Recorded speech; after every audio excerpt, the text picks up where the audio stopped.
Hello, everybody. Welcome to episode 7 of the Young Politician podcast with me, Ralph Farrow. Now, today we are joined by two gentlemen from the Libertarian Party. We are joined by Marco Bocci and Alex Zychownski. Thank you very much, gentlemen, for joining us. No worries. Thank you for having us. Thank you for coming on. So tell us a little bit about the history of the Libertarian Party. So the party was founded in 2007 as the first overtly libertarian political party in the United Kingdom. And one of the first things that the party did was send a copy of 1984 to every sitting member of Parliament with the admonishment that the gift of the book was as a warning and not a guidebook. And I think that's very pertinent today when we can see the increasing authoritarianism by the Labour Party, which has picked up, quite frankly, from the authoritarianism that the Conservatives themselves brought in recently as well. So we're currently growing.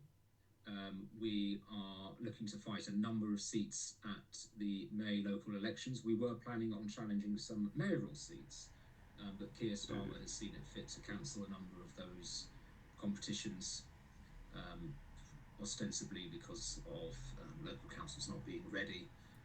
My view is if you're cancelling elections, you need to have a very, very, very good reason indeed, and I don't think he's provided one. And Marco is our coordinator in London in the South East. He's been doing great work on growing the membership, and we're very happy to be on your podcast. So what's the membership looking like at the moment then, guys? What do you mean? As in the numbers, how many people are joining the Libertarian Party? We are, as Alex was saying, growing, but at the moment we have in our lists about 400 members. So as a national party, we're not very big, we know that, but there's a lot of work to be done. And we hope that the example that Javier Milei is showing in Argentina will convince more people to join us. So, with the temptation that the bigger parties tend to push upon people, why did you guys decide to join the Libertarian Party? Well, that's a good question. For me, the main reason, as I just mentioned it, I have been a libertarian for a long time. Since I've read books from Ayn Rand, I realized exactly what I was politically. But the main reason why I've joined is because of what was happening in Argentina. I never thought in my life I would see a country where a major election was won by a declared libertarian candidate, because I was thinking, as you could probably aiming at, that this was sort of a more relegated to a secondary role within bigger party. There's a sort of current inside, let's say, the Conservatives, for example, or the center-right parties across the world. But Milei has shown us that this is not the only way, that there's something else, and that this can be really done. So that's why, at least for me. I don't know, Alex, if you want to add something. Well, for me, it was COVID lockdown. So I was an active member of the Conservative Party a few years ago. I was, in fact, a ward chairman. And when lockdown came along, I suddenly found that I was most definitely in the wrong party. So we had, on our group chat, a number of Conservatives claiming to support a small state and individual liberty, and then suddenly, I saw my neighbour have a party, I've reported them to the police. I said, I'm going to visit my family this Christmas and I'm going to give them a kiss and a hug, and for suggesting that, I was suddenly persona non grata. Boris Johnson undertook the most egregious assault on our civil liberties that we have seen in peacetime in this country. And people being locked up, businesses shuttered for months. Yes, of course, COVID was real. It put me in bed for a week and it killed many people. But there is no excuse to completely shutter economy, to prevent people from seeing their loved ones on their deathbeds. And for me, that was the turning point when I realised actually the Conservative Party doesn't have a libertarian bone in its body. You have members such as David Davis, Steve Baker, who occasionally rebel here and there, But if you're the member of a political party that locked society up, then you cannot quite frankly call yourself a libertarian. So that's what pushed me towards the party. And like Marco, I've been a libertarian all my life. I believe very strongly in freedom of speech, which has become increasingly under threat in this country. Not just for people on the right, but people on the left I would mention as well. So you have Lucy Colony, you also have Palestine Action. I'm a freedom of speech absolutist. Everyone should be allowed to voice themselves. If others think what they're saying is wrong, then they are welcome to challenge it. But we've seen a normalisation in this country of state overreach on freedom of expression, state overreach in the state believing it has the right to lock people up, and more recently Orwellian legislation in the Online Safety Act, the use of facial recognition surveillance, recent calls to curtail jury trials. It really is a dark time. So just on that point of COVID, Alex, which seemed to spur you to join the Libertarian Party, we've had Sir Graham Brady on the podcast before, the former chairman of the 1922 committee, and he was echoing many of the same concerns that you were, saying that the Conservative Party was supposed to be the party of personal freedom, of individual liberty, when the government was actually crushing those things during COVID. Do you not think there was a space for you in the Conservative Party amongst the activists that separated you from the government itself and what Boris Johnson was doing, like Sir Graham was talking about? You cannot call yourself a libertarian while paying money to a political party that suspends civil liberties, like the Conservatives did. I would understand Brady's position had there been a more vocal opposition from the 1922 committee.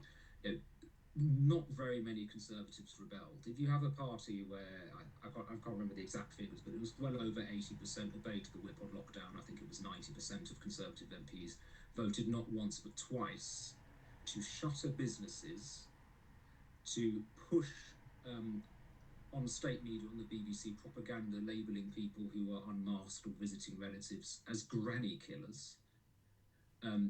Furlough, pure socialism, I'm sorry, telling businesses that they need to shut down and then paying people to sit on their thumbs doing nothing. I mean, it was incredible. The whole country collectively lost their mind, normalising, economic inactivity and state overreach. The Conservatives were conserving absolutely nothing. And my personal view is that they were pandering to the older electorate, who were fearful for justifiable reasons of the virus. We know that elderly people were more at risk. And then we threw the youth under the bus. Closing schools, I'm a teacher, and I saw myself, closing schools was state-sanctioned child abuse. More children were murdered in lockdown by the people that they were locked in with than were killed by COVID-19.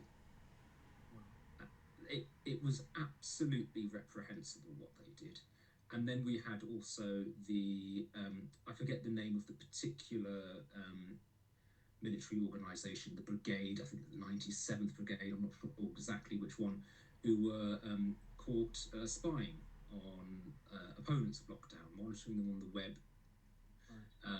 And then it continued with Rishi Sunak uploading 46 million of our passport photos to a facial recognition database without any consultation. So I think this, this belief that, there are some libertarians in the Conservative Party and you can try and fight from within, the party has been so far gone for so long now that it's quite frankly delusional to hold that perspective. The party, if I may add something, Alex, just to say on this point, it's really, really, really important what you said. I think the reason why we have joined the Libertarian is the so-called mainstream parties have been devoid, they're devoid of any values that made them what they are. There's no conservatives values in the Conservatives. The same way there's no labor values in labor. And that's why nobody wants to vote for either now, because they just don't stand for anything. We've seen that they are clearly enacting an agenda that nobody ever votes for. then that doesn't correspond to anything they stood for. So they've been hijacked by someone else, which is not conservative nor Labour. So that's why. So it's returned to real political values, and I think that is the future. That will be the direction that lots of people are going to take, because these people don't stand for anything anymore. They don't even know. So, Marco, you've touched on there the fact that the mainstream parties may be devoid of values, and you've got different factional elements that are constantly fighting each other because they don't know what they believe. What are the core libertarian values? Well, it's the core values are life, liberty, and property. So these are the sacred rights that libertarians hold as sacred. So right to life. So of course you don't want to be killed by anyone. The right to own and acquire, rightfully acquire property. So rightfully acquired means by just means, not by stealing it. And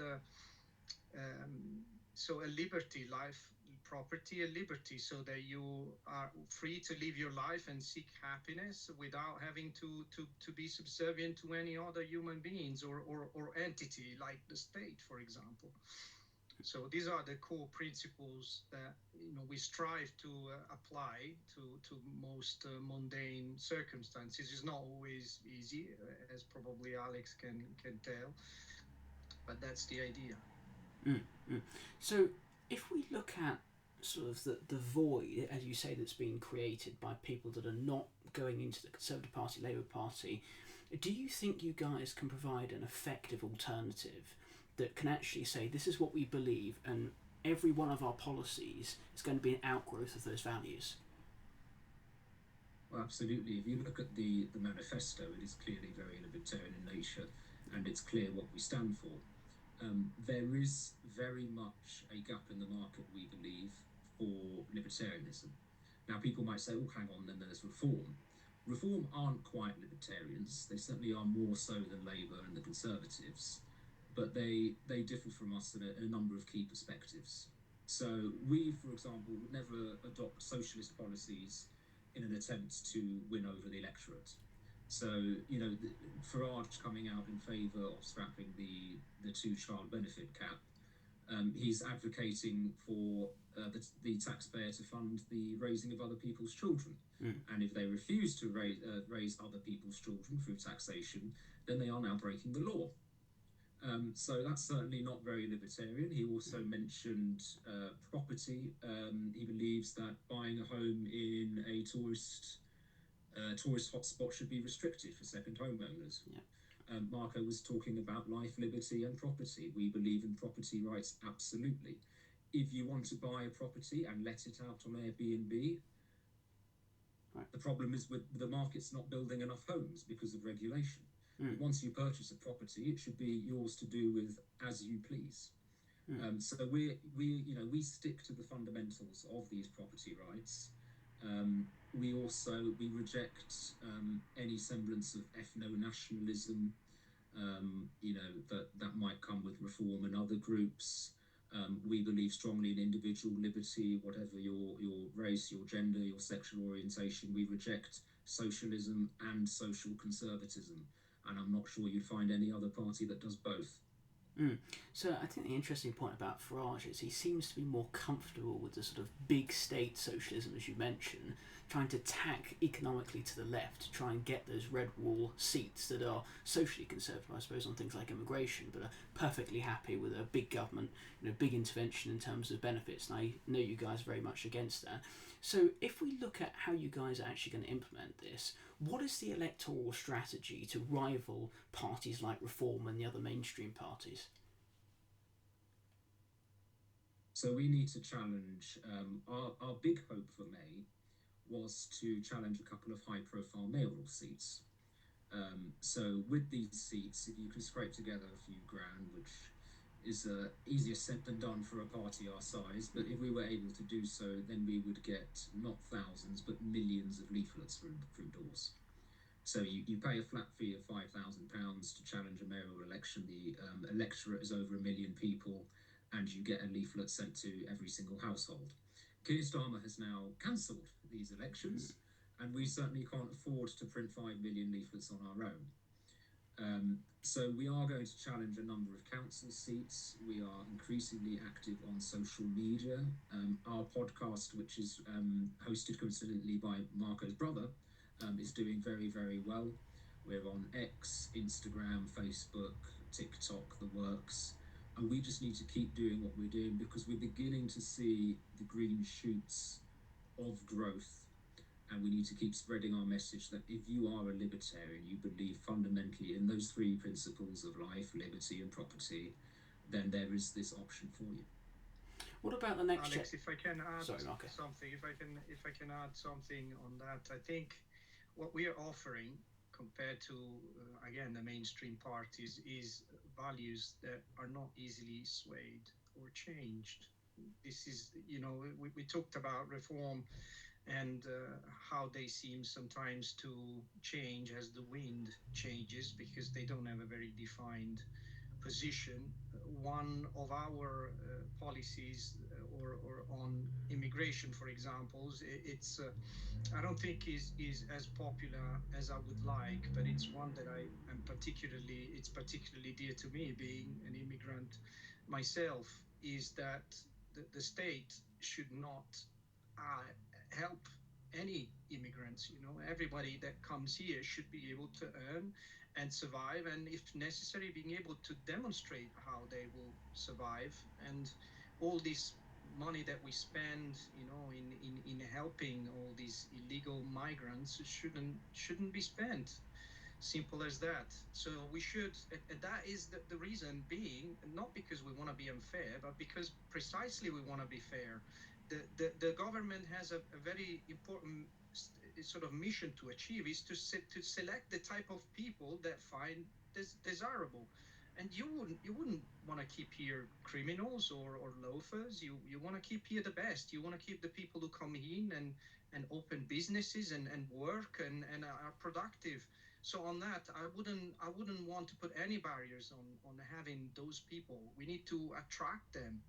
And a lot of people who just want, that they vote reform, they just vote for them as a reaction. They don't want any immigrant, which I don't think is right. It's just we don't want the wrong kind. We want the right type of immigration that will foster even what the labor is trying to do. They want, and I understand their point of view. They want people to be more accepting, more welcoming.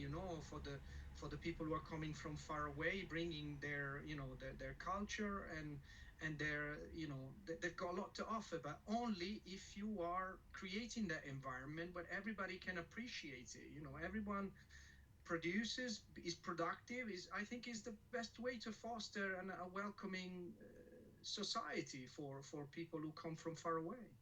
I wanted to ask you guys about immigration policy, because it seems like all of the parties are trying to play like they are hard on immigration, despite many of the things that left-wing parties have been saying for many years, signing anti-deportation letters and all that sort of stuff. So you guys, I just want to clarify the policy on immigration. Do you guys think that withdrawing all the economic support from immigrants is the most important thing? And do you guys think that numbers matter? Well, it's quite simple. If you abolish the welfare state, then you can have open borders. Because if someone is guaranteed not to have a penny upon entry, that will immediately remove a significant proportion of those who come. Pre-World War One, that was the way it was globally. People could move more or less freely. There were exceptions here and there. Many people moved to the United States. My own family, like Marco, I was born in the United Kingdom, but women were expected to work and to make something of themselves. So our policy, I would argue, is the most straightforward and most consistent of them all. Abolish the welfare state and let the market manage migration. Done. So the immigration control from the perspective of government, do you guys think that any form of immigration control is government overreach, apart from the stuff about abolishing economic incentives? that's a tricky one. That's where you might find some disagreement within libertarianism. We're not all 100% the same. There is the cultural argument. I would like to say that the government should have no role at all. But then there is a pragmatism if you were to allow in significant numbers of people from collectivist societies. Now, it is an objective fact that Western culture is much more individualist than many other cultures. There are many parts of the world where people are loyal to their tribe, their ethno-linguistic group, their religious group, and concepts of universally accepted civic norms don't quite exist. So there is an argument that if you were to allow in significant numbers of people from collectivist societies, that would have an adverse effect on civil liberties in the UK. Which we're already seeing that with calls for blasphemy laws from some independent MPs. But I still maintain personally, and Marco, you can give your opinion on this, my view is that if you simply remove the welfare state, you will naturally, without having any need for any further restrictions, you would naturally see a significant reduction in the number of people who hold such collectivist views arriving in this country. I agree. I think that's the main reason. Then, as you were saying, Alex, we can sort of argue over the details of how you do certain things, but once you have a functioning state that does much less, and the rule of law is correctly enforced, you shouldn't need to have to kick anyone out, because if you come here and you become a criminal, you do something wrong. The system should be able to take care of it without too much argument over whether it's humane or not to be deported where you're coming from. It shouldn't be such a big problem and an issue as it seems to be nowadays. So that's about the people that are coming to this country. For the people that are already in this country illegally, would you guys favour mass deportations of those individuals? Those who have arrived here illegally at the moment, there's a big process that has to be followed. Otherwise, I think the state risks being sued for non-compliance with the human rights laws. So they need to be assessed whether their asylum claim is valid or not, and then they have to go through the system. I don't agree at all with all that system. For me, it should all be completely scrapped. And if you are here illegally, you shouldn't be allowed in. You have broken the law already. So there's not a nice way to present yourself in a new country as a guest. Hey, I'm already a criminal. So that's not the best that's not the best introduction. So I would expect people choosing this. I mean, at the same time, you have to ensure that legal means are reasonable and functioning at the same time. So if someone is found a job and he can support himself, it shouldn't be a problem to be allowed legally here. So a lot of people go through illegal means because this process is not working. It takes forever and it's clunky, and they don't have time to wait in some cases. So but then there are ways that you also have to think about exceptional cases in terms of the countries who are really at war, and there are real refugees.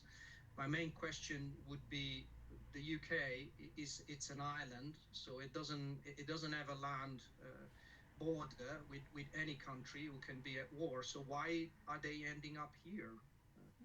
It's a fair question, because if you want to be safe and you're fleeing from war and bombs, the first country that you cross into should be the one that you apply asylum for. You shouldn't travel halfway across the world to apply asylum somewhere else. Again, this is a fairly simple rule to be applied, but there has to be, so the system doesn't work, and it has to be changed, made simpler and fairer, because we're seeing right now there's lots of people who are gaming it, who are coming in here using the asylum system as a sort of an easy way in. I think that has to be closed. Yeah, I think that's absolutely right. I mean, the point on war, usually the migrational patterns from war is women and children fleeing war zones and men going into war zones, but we've got the opposite seeming effect where men are fleeing the supposed war zone and coming over to the UK, which is multiplicity of different safe countries down the line. So you've also touched there on Marco, on the foreign policy aspect. I mean, you guys say on your website, non-intervention in foreign wars, let the UK forces be for defence. We do not have to project power across the globe. Now spell out that policy for the people at home. We are a democratic party and we are currently in the process of updating our manifesto. So what I'm going to say now, for the next 30 seconds or so, is my personal view, not the view of the Libertarian Party, because currently we have that paragraph you just mentioned, and then membership of NATO, which to the third-party reader might seem to be contradictory. My view is not a classical libertarian one in the sense that I'm not 100% a non-interventionist. So I believe in standing up for Western values of liberty, and if that requires supporting those countries that suffer from authoritarian invasions, I think you can guess I'm alluding to Ukraine here, then I would be in favour of supporting them, and not just with words but with weapons as well. Now there is an argument that doing so is, you're taxing people and spending their money on bombs. It's a horrible thing to say, but I'd much rather my taxes went on a missile entering a T-72 tank than on, benefits. Actually fighting, in the name of liberty against authoritarians such as Putin. Now, many libertarians would squirm at that thought. And, as I said, we're a democratic party with new members, and we are going to debate defence policy in time and update it for the May 26 elections. But Ayn Rand, who is popular amongst libertarian circles, she was very much in favour of supporting those fighting authoritarianism. The EU has its problems. I campaigned for Brexit. It is party policy that the EU is definitely something we want to remain very far away from. The CIA have done terrible things. They are certainly no angels. But I strongly believe that if you compare the EU and the United States to Putin's Russian Federation and Xi Jinping's People's Republic of China, there is morally a clear winner that we should align ourselves with. And that, in my view, is the West.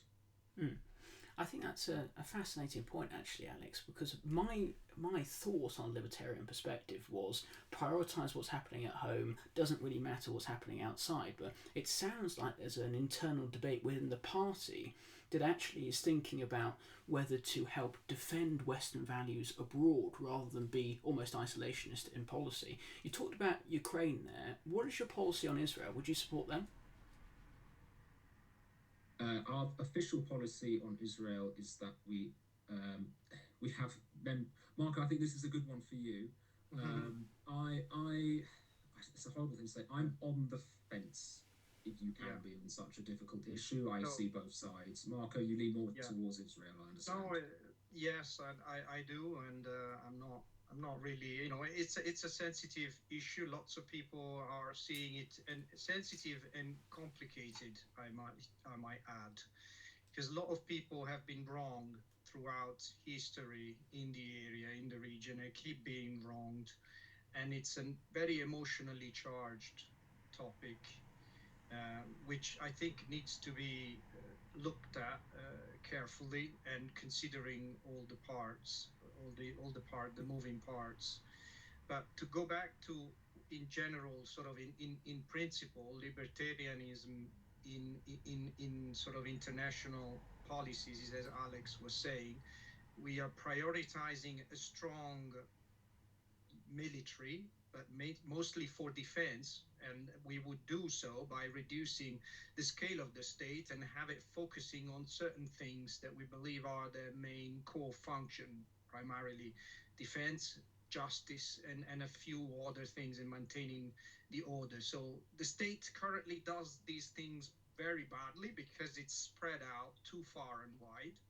We believe it should be scaled down back, focusing on these important tasks and doing them very well. Now, on the topic that, of international disputes, it has to be seen case by case. And as I said, in terms of what's going on in Palestine and in Israel, there's clearly the ongoing violence has to hand, and it's been a contentious issue for decades. I mean, I've grown up with it, and periodically we go back to this constant state of war that has to stop. So there's clearly a lot of hate involved, and I think what needs to happen to break the cycle of violence is to stop educating the next generation to hate the others, to hate who's different. And I mean, I'm no expert, and the situation has escaped the best and brightest of the world. A resolution has escaped for so long because it's such a complex issue. So I wouldn't claim to have the resolution to this complex problem. But I think it's certainly we would try to resolve the situation and act as mediators together with the other powers at play, which I believe Trump is a big is being the deal maker that he is. He's trying to push to have this conflict resolved for good, and certainly I am one of the people who hope that he will succeed in doing this. So outside of the war zones in Ukraine and Israel, would you guys be in favour of sort of overseas developmental aid to other countries that are outside of the sort of conflicted areas? That would be socialism, just globalised. Okay. There's a difference from assisting a country that has been invaded by authoritarian power, and overseas aid as it has functioned for the last however many years. What aid tends to do is it's either misappropriated by corrupt politicians, or it leads to a level of dependency. And the real problem is a lack of economic freedom. If you look at GDP to economic freedom on a graph, it's the clearest negative correlation that you'll ever see. And what we end up doing is we end up taxing British citizens, and then sending that money to countries which are over-regulated, highly state-controlled economies, where, yes, there may be some good, but you're not going to see that real growth because these places refuse to liberalise economically. It's much better to let private charity get on with things, because they get to the heart of the problem. You're not giving money to governments, you're giving money to people on the ground who are building wells or whatever infrastructure is required. So overseas aid, as it currently stands, I'm sure Marco would agree, we would pop it in the bin. Absolutely. And ban the state funding charities, which we have seen what happened. I mean, with USAID money being spent in the wildest places and doing the wildest things. That's, again, state doing things is not supposed to do, and doing it very badly. So I would leave it to private enterprise. Maybe, make a special provisions, facilitations, any help that the various diplomatic staff can give in sort of facilitations into the country itself, assistance of that kind, absolutely to be set up, help with the local regulations, how to navigate and set up things, absolutely, I'm all for that. But that's it, no direct funding. So do you think there's a danger, because there has been some criticism on the USAID program that the sort of Trump administration immediately gutted, that perhaps they were clumping the things together? So there was some good work in AIDS in Africa, for example, which was saving a lot of lives, and there was another element of sort of funding transgender plays in Ireland, which I don't think the American people frankly care about. I certainly don't care about at all. I don't want taxpayer money spent on that sort of thing. So do you think that you guys in the Libertarian Party can separate two things and go, that's a good thing, that's a bad thing, we'll fund the good thing but not the bad thing? Alex, you wonder if I take this? No, I think go on. On that, I think I'm not saying that they haven't done anything good. With spending all that money, of course you end up doing something that is doing any good. The problem is that significant chunks of it were being hijacked, pushing a political agenda. So that simply very hard or cannot happen with a private enterprise, but can 100% happen with a government-sponsored enterprise. So imagine if a similar thing would happen for a private charity, and you would have a scandal break out that they're pushing a political agenda. All the people who don't agree with that agenda will stop funding it. It might very well be the end of that charity if it tried to do something like that. While with state money, that there's so many, and the bureaucracy being bloated to manage it all, it's pretty much guaranteed. Part of it will be hijacked and go into corruption, as Alex was saying. It's just endemic with whatever the government does. That's why we want a small government, because at best you will end up, at best you have waste, at worst you have corruption. So I really want to get to the heart of the libertarian policy, because I think what a lot of people know you guys for is your small state approach on economics. I really want to drill down on that. So what do you think the role of government is in the free market, and how do you think the government can sort of promote the free market over its statist approach? Well, the government simply needs to remove itself from the market. The market naturally self-regulates. The role of government is to uphold the rule of law, to protect property rights, and to defend the nation, if need be, from foreign powers. That's about it. In terms of economic policy, the best economic policy is simply to remove the state. You have supply and demand, international trade, free of tariffs. Of course, that's one thing we disagree with Trump on. And you ask for an economic policy. The economic policy is really, really very simple. You let the market decide. So on that point of letting the market decide, I mean, at what point do you think the government should say if something is going wrong in industry, it should intervene? Or if that is happening, how do you think the market self-corrects itself to the benefit of the consumers? Very simple. This process, if you leave the market alone and you stop protecting anyone, any specific party involved, the market itself selects the best companies and weeds out the worst. If a company, however big, has messed up and it goes belly up and it goes bankrupt, it was meant to be. It's going to leave a space that a more efficient, better company will occupy, because that company going down will create a void in the market that someone has to provide, someone has to fulfill, and someone will, because there's an opportunity there to make money. So that's pretty much it. We shouldn't be intervening, especially with state funding, thinking, that's the kind of I've grown up in Italy. I know this was always the case. Every time there was a company, a big company like Fiat, that were having problems, they would just go to the government and beg for getting money, because and the politicians love that, because we are saving jobs. Look how great we are. We'll just give them money, and then everything will be fine. And it never is, because you're keeping an inefficient and bloated private structure running more than it should. The market has decided already that it should be gone, and you should let it fail. I mean, if we see what's happening in Japan, they had the longest streak of non-growth precisely because all they kept doing was funding failing companies that needed to go bankrupt. They kept them up because they couldn't afford to have all the job losses. And that's a cycle that never ends. As you can see, in Japan, it's not going anywhere, because you kept these companies who are just big bureaucracies. They're not agile. They're not growing. They're not disrupting any markets. They're just big static giants. That's not what the market normally allows to happen. So if we look at the UK example, which specific industries would you say government needs to massively scale back, or let the market figure that one out? Okay. All of them. There's many.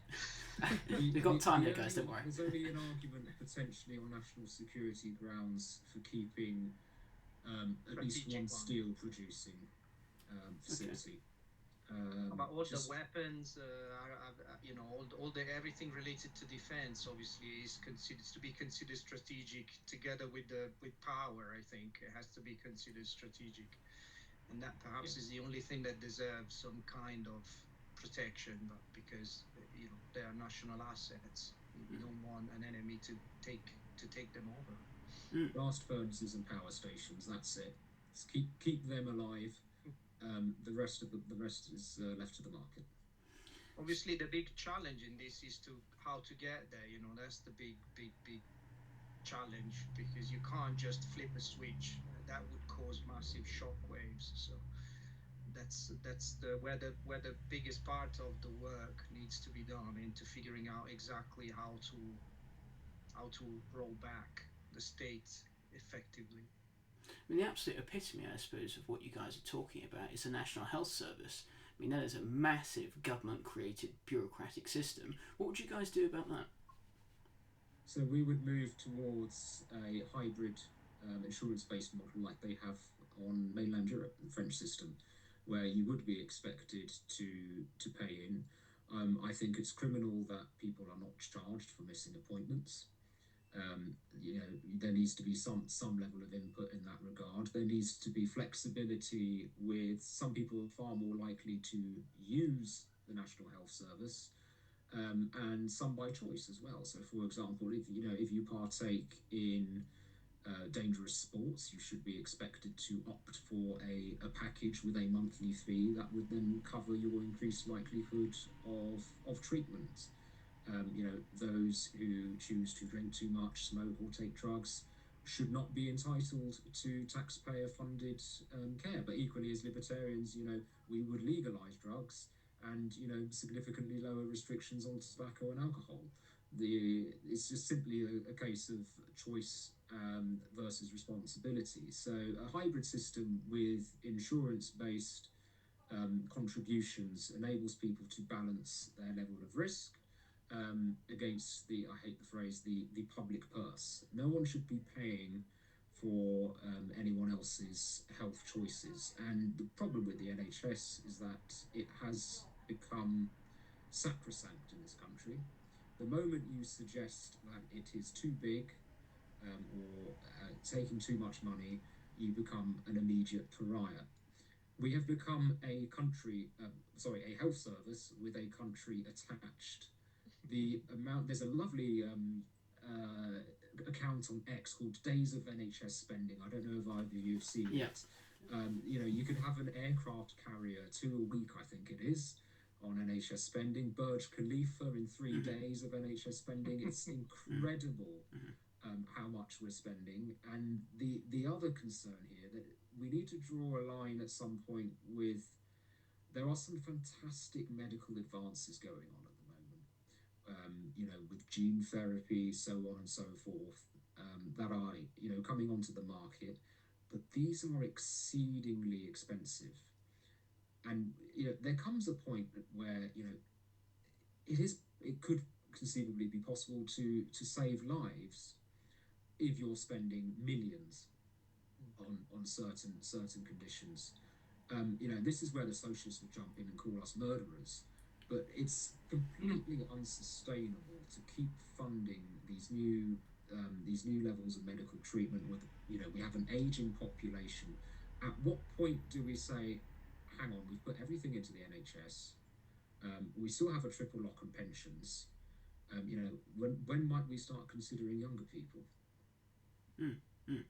So I think, to sort of lay the groundwork for you guys, if you advocate that position and sort of get a stronger foundation, then, as you said, Alex, you guys will be called murderers. You'll be called sort of dismantling the national religion of the National Health Service. And I think you guys got to be prepared for that, because that will be the accusation that you guys face. So in terms of the hybrid insurance model, what exactly do you think the sort of market will be encouraging, and how do you think insurance companies are going to occupy that space and lower the prices? Because the left-wingers, I suppose, will accuse you guys of sort of wanting to ratchet up the price and everyone's going to be unaffordable for low-income households.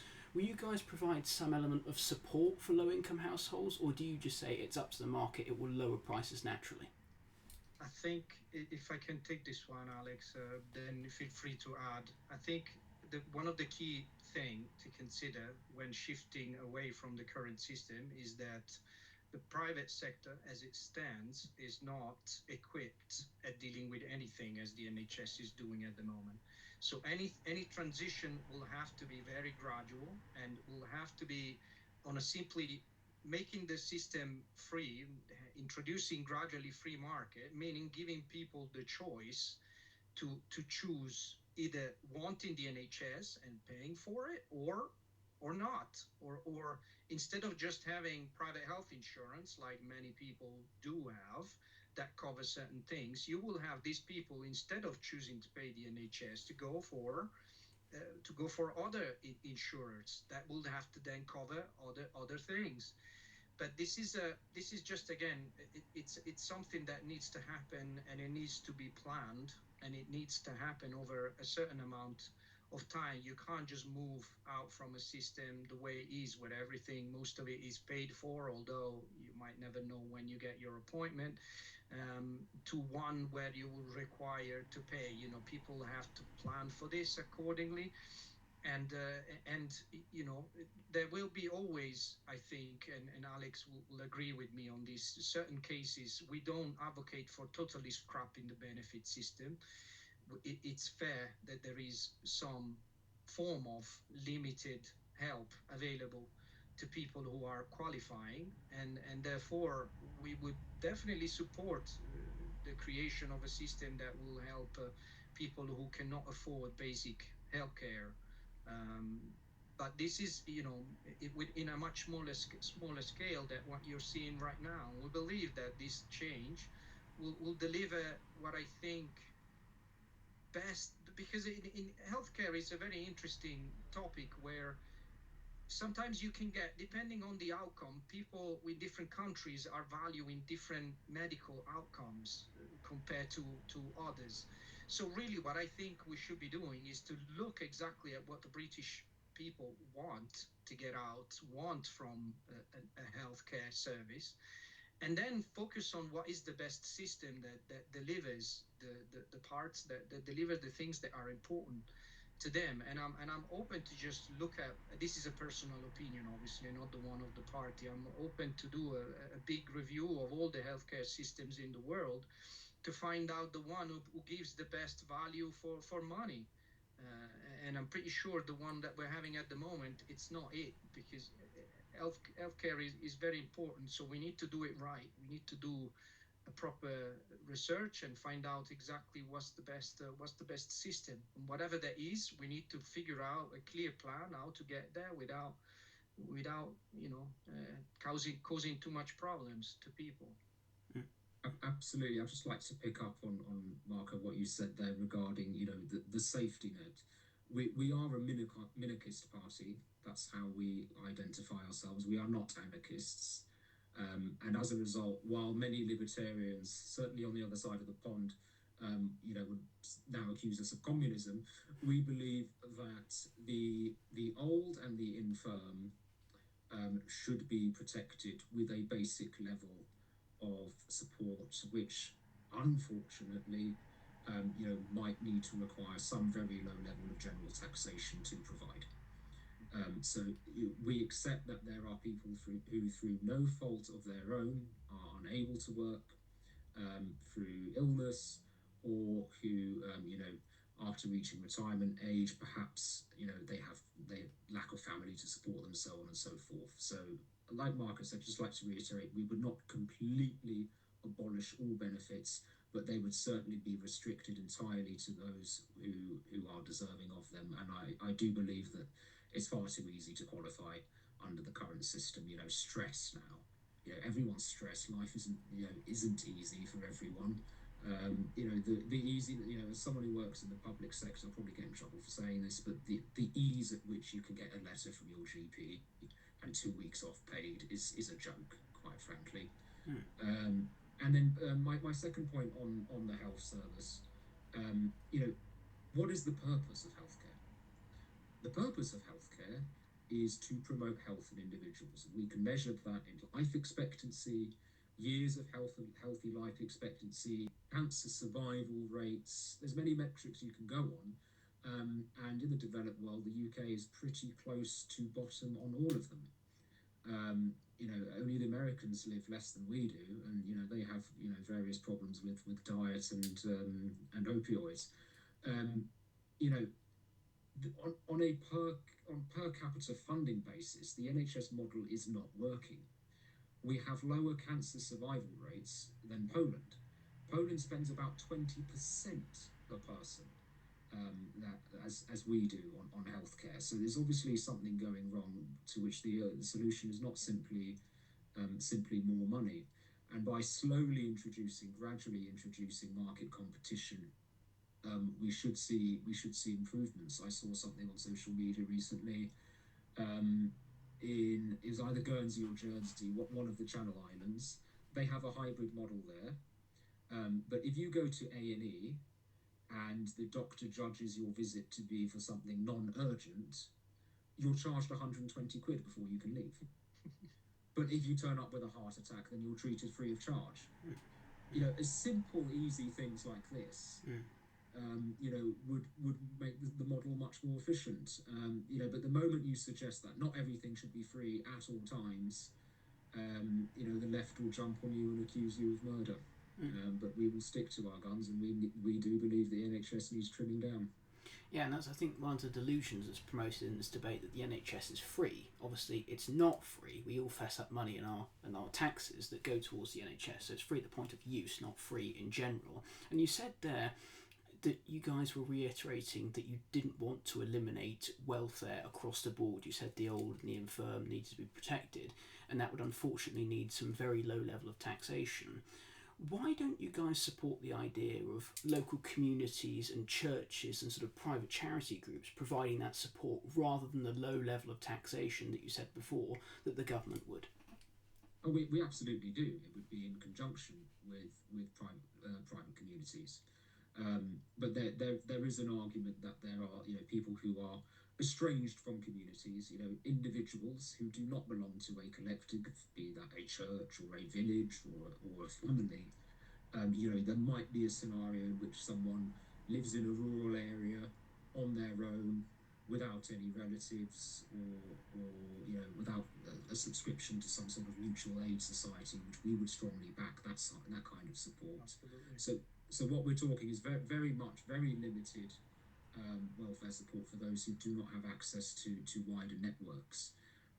But you can provide a very basic level of support for the sick and for the infirm with significantly lower taxes than what we have at the moment.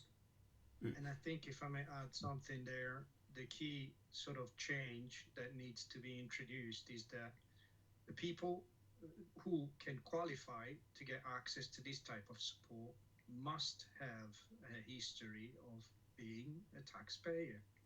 So this is one rule that I even proposed to put rules in to say that the time you are allowed to get access to these benefits should be proportional with the time that you spend paying taxes into the system. Well, that way, if you are an immigrant like myself, you will have a certain amount of years that you've qualified to receive support following the years that you spend working, while a native here who has several generations of people paying taxes will probably be able to qualify for getting that support until this person is alive. But obviously, this has to be limited to specific cases, like Alex was saying. Just to, we believe that there's a scope for this, but very limited, as I said, on top of all the private sort of mutual help societies that were working well in the past. But again, it's one point where you can't go from zero to cover all the needs, from zero to filling up all the demand overnight. So this support is, once you start making it easy for this society to be formed again, and to flourish and to become able to support the demand, then you will need these temporary measures in. But there's nothing against it. If the scope stays relatively small, you can keep it indefinitely, this type of system. That's what I think we are advocating for. So the economic proposals that you've laid out there are going to save a shed load of money. What would you like to see the tax rate go down to, and how much would you like the government to spend every single year? Good question. So As low as possible, I would say, but we it's a long road to advocate get. for a federal system.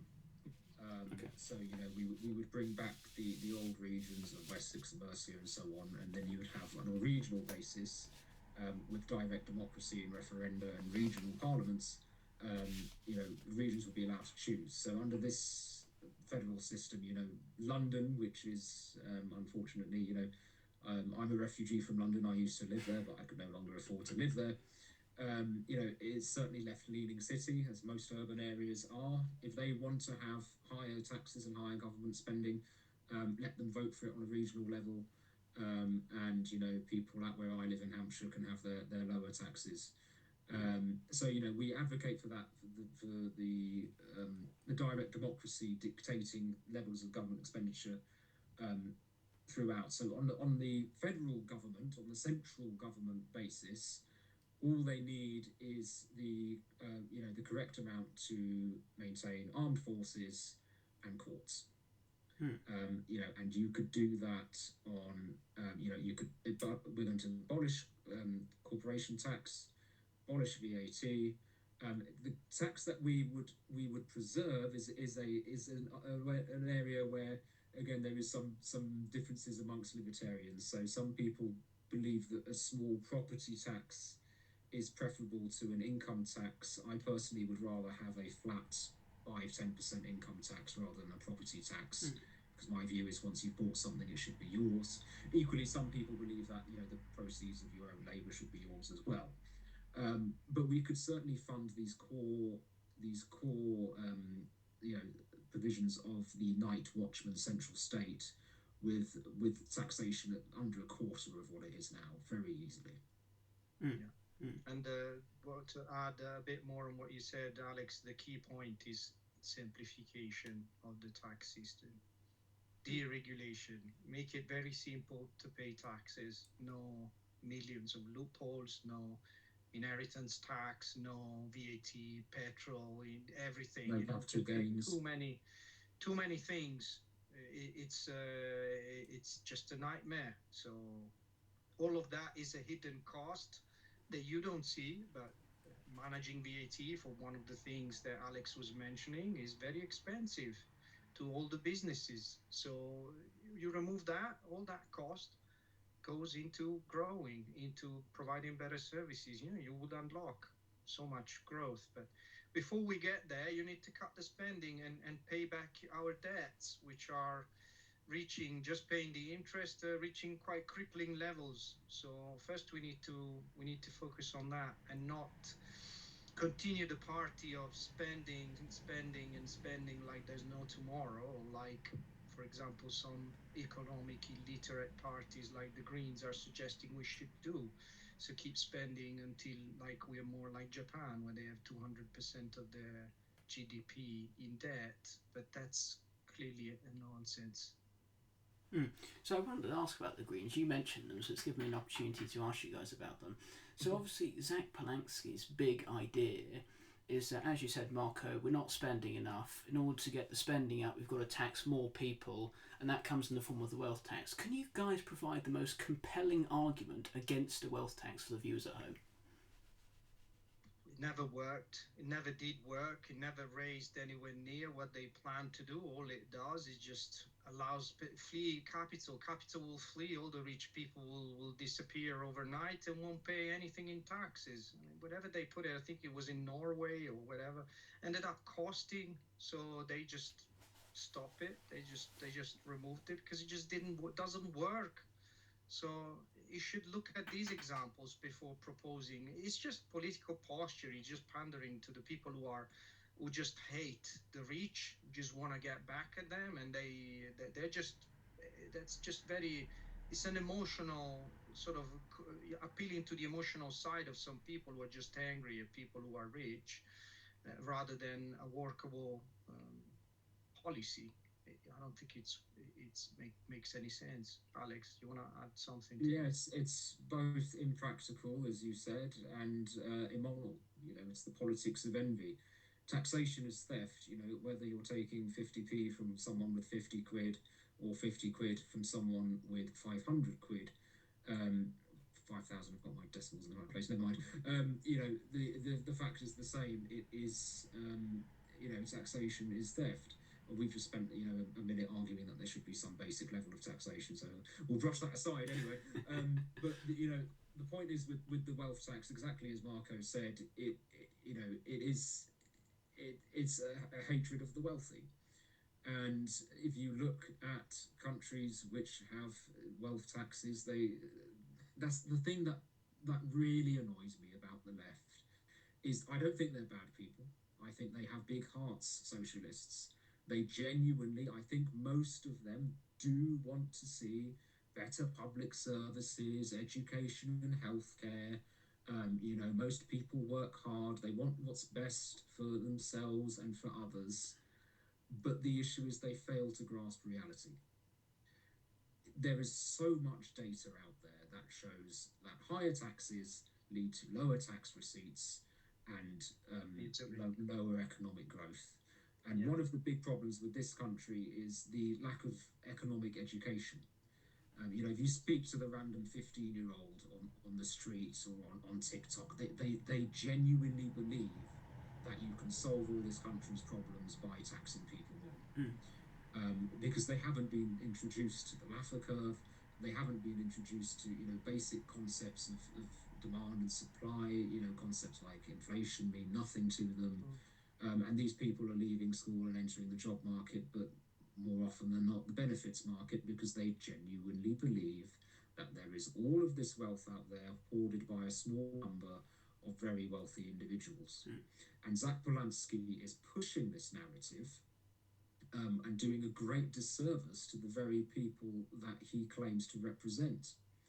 And I like to think that when you get a left-wing government, it inoculates the next generation against socialism for a time. We will see it certainly now with Keir Starmer. Corbyn almost got in. I'm almost wishing he did, just for the fact that we could have a crash, and that would have kept Labour out for another 20, 30 years. Unfortunately, we've got Starmer, but a wealth tax, impractical, immoral, and damaging to the very people it claims to help. And one of the other ideas that's been gaining traction, not just with the Greens, also with the Labour left, is the idea of trying to solve wealth inequality. Now, my understanding of wealth inequality is it doesn't really matter between the difference in the rich and the poor. What matters is income mobility, the idea that poor individuals can ascend up the economic ladder to become rich, and there's a sort of shifting economic diagram, if you like, between that. What do you guys view with economic inequality, and do you think it's a problem in our society today? I don't think it's a problem. I think this is a classic argument that the left tries to make all the time. They like to look at the difference between the rich and the poor, and has all that they're trying to do is level down. They want everyone to be equally poor. So that's exactly the effect of their policies. We want. Equality is a nice word that sounds good in practice. It's not what we're having. It's not reality, because we are not all made the same. We are made with different characteristics, with different attitudes towards certain things. Some people run faster. Some people are more intelligent, better at doing certain things. Some people are better entrepreneurs. They have more creativity. They have more vision. Some people are better at doing other things. We should allow people to go as far as they can with their own abilities and leave them free to express their full potential. And you can't do that if you're trying to keep everyone, if you're punishing the ones who are making the most money, the ones who are earning the most, by totally forgetting that the money that they're making is simply the reward for the big impact that they're having on everybody's life. The bigger the reward is, bigger the service they're providing to people, assuming that people are free to voluntarily buy the services that they're offering. So the envy of the rich just fails to grasp this basic fact that richness that they got is simply a reward for providing a service that lots of people want, and it's not easy. If you try to do it, it's not very easy to do it. So if you try, you would know how difficult it is, and that's why they deserve what they have earned, despite the fact that it might seem enormous for someone who's in a minimum wage job, seeing that, oh, look, the CEO's got a payout of millions of pounds. It seems unfair, but you have to consider this basic fact. And if you don't teach it in school, as Alex was saying, no one's left to pick up to explain it to the next generation. We need to accept as well that, Marco, you were alluding to this, inequality is a natural state of affairs, at least in an economic sense. People have different characteristics. Some people value things more than other things. So, for example, I personally would be horrified if my employer expected me to answer my emails on a Sunday. But someone with a more, what I would label Calvinist view of work, is welcome to employ themselves in such a situation and promote their economic well-being. Some people are happy to work 70 hours a week, and others are not. And it's naturally the case that those who work more should receive, more profits for their labour. So there's some people want to work harder than others, and then you have the fact that some people are better at some things than other people. Some people are more innovative. Some people understand what people want. Some people have. It's not to say that anyone is better as a human being than anyone else. Certainly the measure of human value is a question for philosophy rather than GDP.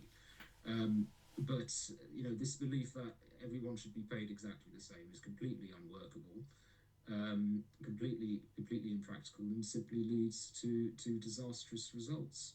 So there is a natural level of inequality is to be expected, and the best measure of economic well-being of a nation is GNI per capita. It's all the money in the country divided by the number of people in said country. That's the only way of measuring, a nation's economic well-being. The best way of doing that. And the fact of the matter is, yes, America is an unequal society. I went there on a summer holiday a few years ago. I'm going to sound like a communist again, as a libertarian, and I did feel there was a high level of inequality. You'd have neighborhoods that were drug infested, and then you'd have people driving past in their huge SUVs with their blacked out windows, living completely separate lives. But the fact of the matter is, the average American has significantly more money and a higher quality of life than the average European. Why is that the case? Because they accept that inequality is a natural state of affairs, and they let those who wish to make more of themselves do so. I think one of the counter-arguments that the left provide to that way of thinking is, well, if we're going to reward work based off merit, then we can just have 100% inheritance tax, because the passage of wealth from one family, from one member of the family to another member of the family, is in fact a form of almost disincentivizing work. How do you guys respond to that? Inheritance tax is one of the most despicable taxes that I can personally think exists out there. The simple reason is all those assets that have been acquired throughout the life of the parents have done after paying tax already. So they have been taxed. They managed to acquire something to allow their children to have an easier life, a better future. And then the state, what it does, tax them again, because they wanna pass them over, because under the ridiculous sort of argument that that's unearned income. It's unearned. My family worked for it. It's not unearned. It's been rightfully earned. So there is literally no moral argument for this. It's just state grabbing money for the sake of it. There's no moral justification. They do so only to justify more spending. The only reason why they propose that is because they just want to grab things that are not theirs. Simple as that. That again, it's always there with the left, getting things that's not their property. So why would you want it? Why would you it's want substituting one inheritance for another. It's stealing from individual families, giving it to the state, which unjustifiably gives it as an inheritance to someone else. Yeah, you know, if someone works hard and wishes to leave something to their children, the state has no business getting involved. Yeah, pretty much. I think it is the old Milton Friedman argument, essentially, that if you disrupt the passage of wealth throughout one family member to another, then what you're actually doing is destroying the family society, because you remove the incentive for wealth to transfer from one family member to another, and that's actually has quite dangerous ramifications for society as a whole. So just to sort of bring the interview back to the beginning, I want to go back to the core values of the Libertarian Party. I believe you say on your website that we assert that state control inevitably tilts towards tyranny. Do you think now that our government is tilting towards tyranny, and what examples do you have of that? Absolutely, 100%. We crossed the Rubicon with COVID lockdowns, the online safety bill, and well, I say we crossed the Rubicon on 2 occasions. We appear to be crossing it every week. We now live in a country where speech is criminalised, where walking down the high street to buy a pint of milk results in you being treated to a digital police lineup. We live in a country where grandmothers are arrested for holding placards on Parliament Square. We live in a country where artists are censored, both online and on the street. We live in a country where the internet, the great liberator of the 20th and early 21st centuries, now resembles the same kind of intranet that exists in societies such as China and Russia. The Online Safety Act, there was a little bit of pushback when it first came out, but I think the media, the BBC, have done an incredible disservice to this country from refusing to acknowledge just quite how authoritarian this legislation is, and just quite how in such a short space of time the very civil liberties that this country considered important have been absolutely destroyed. And it started, I will maintain this, that you asked us at the beginning, why are we libertarian parties?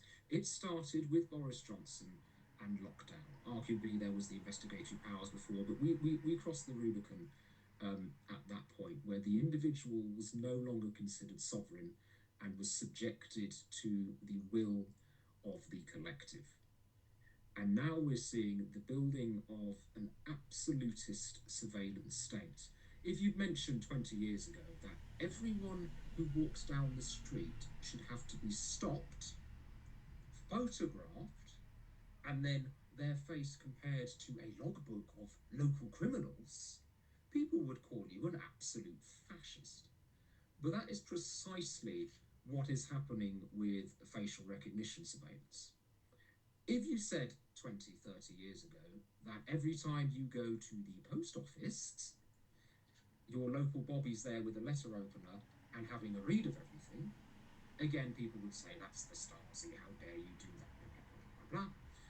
The Online Safety Act makes absolutely provision for that, for social media companies to now read and flag certain words. I genuinely believe that liberal democracy has died in this country. I think we are significantly more authoritarian than we wish to admit. Not just the UK, but Europe as a whole.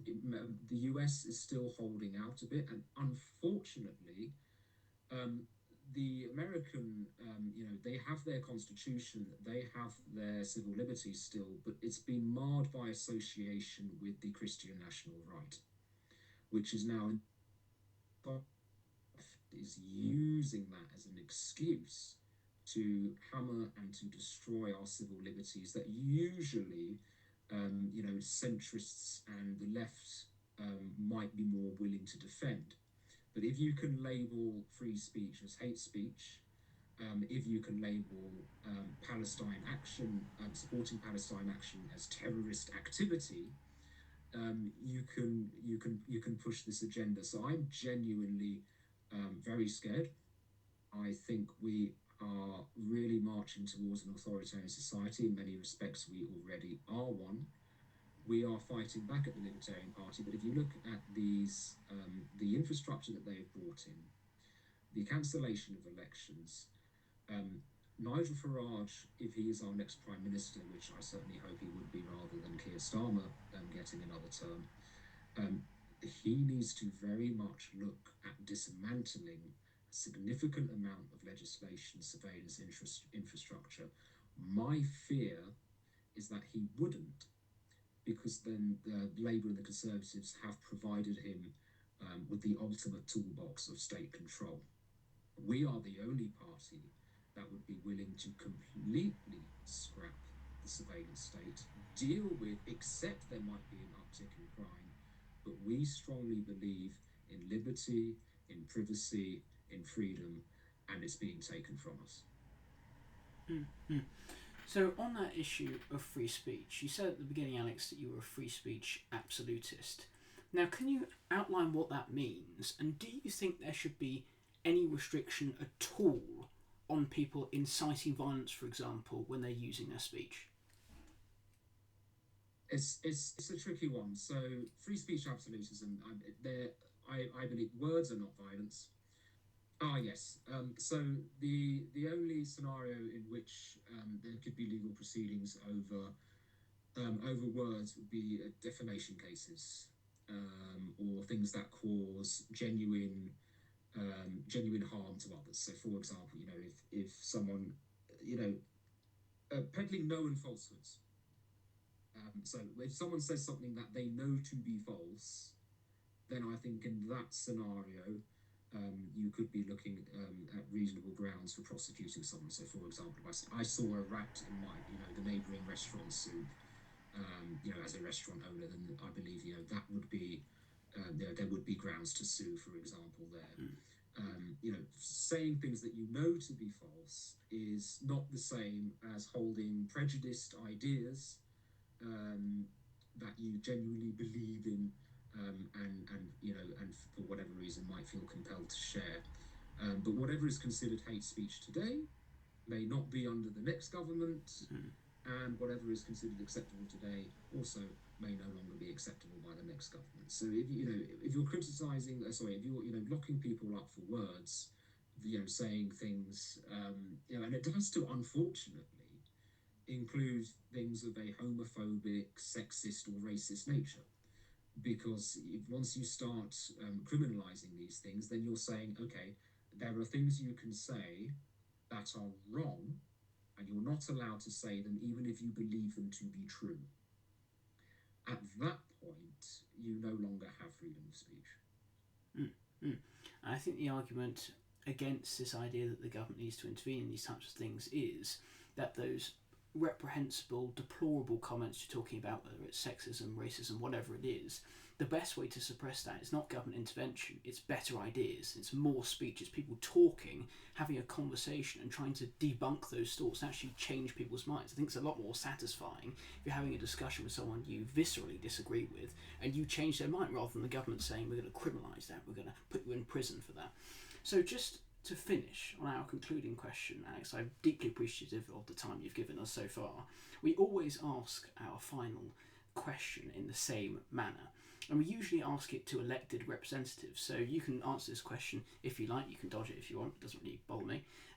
We always try and promote hospitality on the podcast, because we know that hospitality is in deep trouble since Rachel Reeves' budget's lost about 90,000 jobs. We really want to make sure the hospitality sector is doing well. So in your specific patch, are there any hospitality venues you'd like to boast and hopefully increase the numbers of people getting in there to try and make sure that hospitality gets through this tough period? Well, there's a number of lovely pubs in Hampshire. Good. Good. There's the French Hall in Alton. I'm going to list them all off now.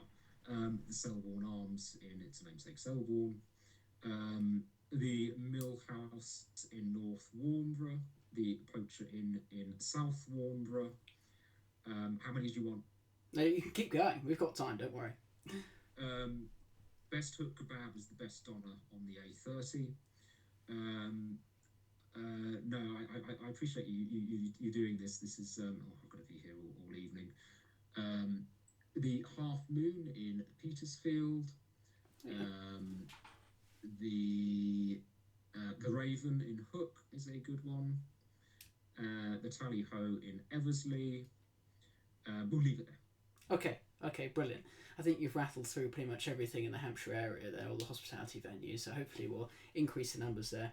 May I say, Alex, I'm deeply appreciative of the time that you've given us and all the different insights, asking, responding to the questions about Libertarian Party, what you guys believe, and why people should perhaps vote for you at the next election and then the elections, if they are to go ahead, in the near future. And also do thank Marco for me as well for coming on. Obviously he needed to go early. So thank you very much for coming on, Alex. Thank you very much.